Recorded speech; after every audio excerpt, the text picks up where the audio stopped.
51 வயசுல இவ்வளவு நிதானம் ஆகவே ஆகாது.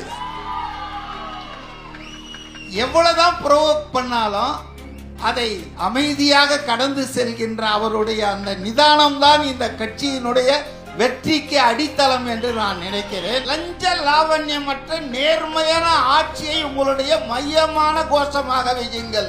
ஏன்னா அதுக்கு இவங்க 2 பேராலும் ஒண்ணுமே சொல்ல முடியாது. 2 கட்சிகளை பார்த்து அழுத்து சலித்து வெறுத்து போன என்னை போன்ற ஒரு 30% தமிழர்களுக்கு ஒரு நல்ல வாய்ப்பாக இந்த கட்சி அமைந்திருக்கிறது என்பதுதான். இந்த குழந்தை 28-30% மக்கள் ஆதரவை பெற்றிருக்கிறது. இன்றைக்கு இது நாளுக்கு நாள் அதிகம். இந்த கிராஃப் ஏறிக்கிட்டே இருக்கும், மற்றவர்கள்லாம் இறங்கிட்டே இருக்கும். இன்னும் ஒரு 70 நாள் 80 நாள் தான் இருக்கு.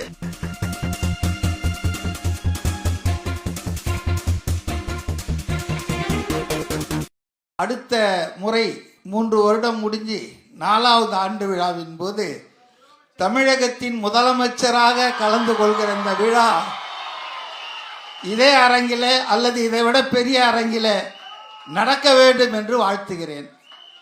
இன்றைக்கு தமிழ்நாட்டில் பார்த்தீங்கன்னா இந்தியாவில் 2 கட்சிகள் தான் நூற்றாண்டுக்கு மேலே இன்றைக்கும் களத்தில் இருக்கின்றன. ஒன்று காங்கிரஸ் கட்சி, இன்னொன்று கம்யூனிஸ்ட் கட்சி.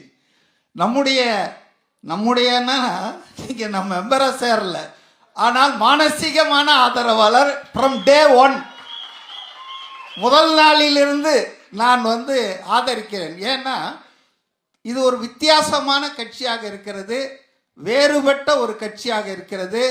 2 கட்சிகளை பார்த்து அழுத்து சலித்து வெறுத்து போன என்னை போன்ற ஒரு 30% தமிழர்களுக்கு ஒரு நல்ல வாய்ப்பாக இந்த கட்சி அமைந்திருக்கிறது என்பதுதான். நான் பல நேர்காணலில் பேசி நீங்கள் கேட்டிருப்பீங்க, 51 வயசுல இவ்வளவு நிதானம் ஆகவே ஆகாது. எவ்வளவுதான் ப்ரோவோக் பண்ணாலும் அதை அமைதியாக கடந்து செல்கின்ற அவருடைய அந்த நிதானம் தான் இந்த கட்சியினுடைய வெற்றிக்கு அடித்தளம் என்று நான் நினைக்கிறேன். இந்த கட்சி பல 100 ஆண்டு காலம் ஓங்கி வளர்ந்து தமிழ் மக்களுக்கு சேவை செய்ய வேண்டும், தமிழ்நாட்டை மேம்படுத்த வேண்டும் என்று நான் விரும்புகிறேன். ஒரே ஒரு விஷயத்தை நான் உங்ககிட்ட சொல்லணும்னு நினைக்கிறேன். அதாவது பல பேர் கட்சி தொடங்கி கட்சி நடத்திட்டு இருக்காங்க. இன்றைக்கு இந்த கட்சிக்கு 2 வருஷம் தான் ஆயிருக்கு வயசு, குழந்தை என்ன கேட்டா. ஆனால் இந்த குழந்தை 28-30% மக்கள் ஆதரவை பெற்றிருக்கிறது.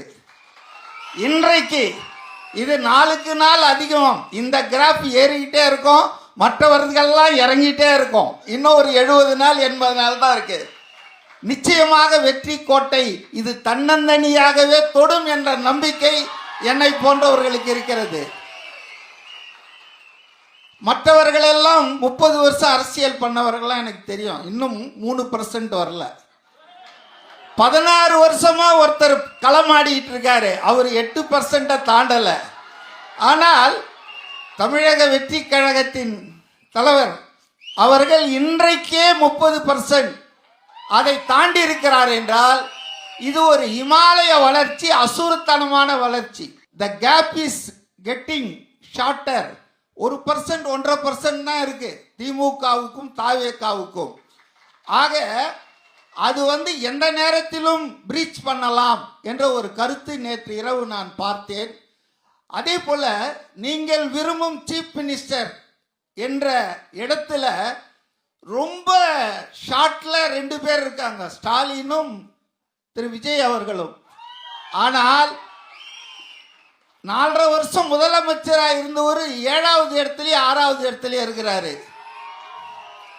நாளைக்கு முதலமைச்சர் ஆகலான்னு ஒருத்தர் கனவு கண்டுட்டு இருக்காரு, அவர் 15வது இடத்துல இருக்கிறாரு. ஆகவே இன்றைக்கு தமிழக வெற்றி கழகத்தின் வளர்ச்சி என்பது வியக்கத்தக்கதாக இருக்கிறது. எல்லா அரசியல் கட்சிகளுமே பதட்டத்தில் இருக்கிறார்கள், அச்சத்தில் இருக்கிறார்கள்.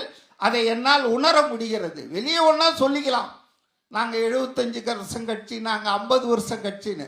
ஆனால் அவர்களுடைய தேர்தல் தயாரிப்புகள் 1.5 வருஷத்துக்கு முன்னாலே தொடங்கினாங்க. கலைஞர் அவர்கள் எம்ஜிஆர் கிட்ட 13 வருஷமா ஆட்சியை பறிகொடுத்து இருந்தபோது கூட ஒருபோதும் 6 மாசத்துக்கு முன்னால தேர்தல் பணியை தொடங்கியதே இல்லை. ஆனால் நாங்க தான் 21ல் 26ல் 31 36ன்னு வாய்ச்சவடால் அடிக்கிறவர்கள் 2.5 வருஷத்துக்கு முன்னால இருந்தே இந்த வேலையை தொடங்கிட்டாங்க. லஞ்ச லாவண்யமற்ற நேர்மையான ஆட்சியை உங்களுடைய மையமான கோஷமாக வையுங்கள். ஏன்னா அதுக்கு இவங்க 2 பேராலும் ஒண்ணுமே சொல்ல முடியாது. அதனாலதான் ஆதவ் அர்ஜுனாவை பர்சனலா திட்டிட்டு இருக்காங்க, பிளாக் டிக்கெட்டை பத்தி எல்லாம் பேசிட்டு இருக்காங்க. ஏன்னா இந்த ஆண்ட கட்சி ஆளுங்கட்சி ரெண்டுக்குமே நாங்கள் ஊழலற்ற ஆட்சியை தந்திருக்கிறோம் அல்லது இனிமேல் தருவோம் என்று நான் எழாது. ஏன்னா அவ்வளவு முடைநாட்டம் எடுத்த ஊழல்.